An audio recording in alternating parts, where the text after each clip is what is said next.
This is me demonstrating the rope dart, which I love, though it's not my best weapon, but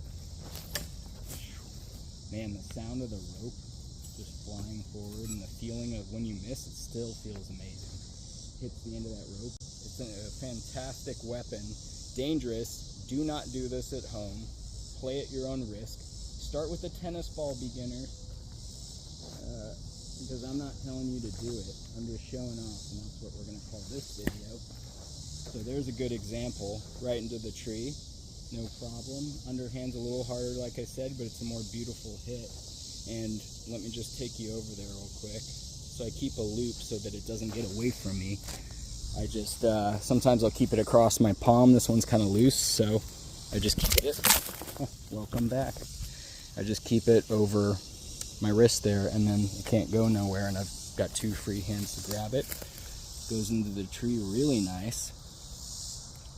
Feels amazing when it does, and to get it out, little wiggle here and there. Never pull it directly toward you unless it's part of you stepping out of the way and throwing it somewhere. Just don't even take that advice.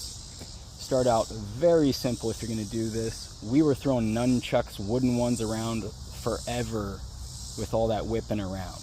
I didn't start with a knife on the end of a rope. So anyway, get it out of the tree.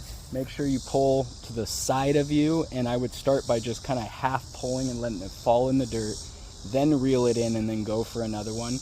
When you get better, like this I'll show you sometime, you can do multiple attackers. And I'll show you by attacking this whole circle of trees here one day, as I still need some practice in doing so. But yes, my favorite weapon, definitely even more than the bow, because of its usefulness. This is paracord. There's all this little string inside of it you could use to tie up a tent or a shelter. It's an incredible setup for like nothing.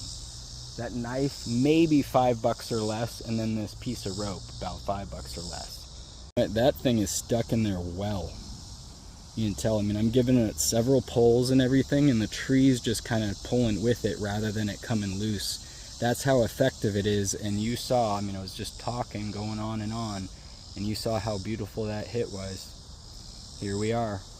You can wind it up a bit more if you need to, but I'm more interested in not yanking it back into my body and getting it out. There you go. Now it's starting to wiggle a bit, and out it goes.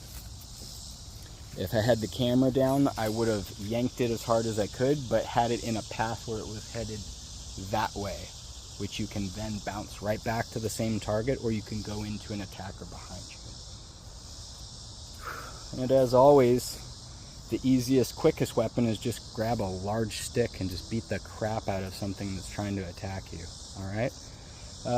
Dinner time, heading off. Y'all have yourselves a lovely evening. I'll catch you tomorrow for some more shenanigans and whatnot.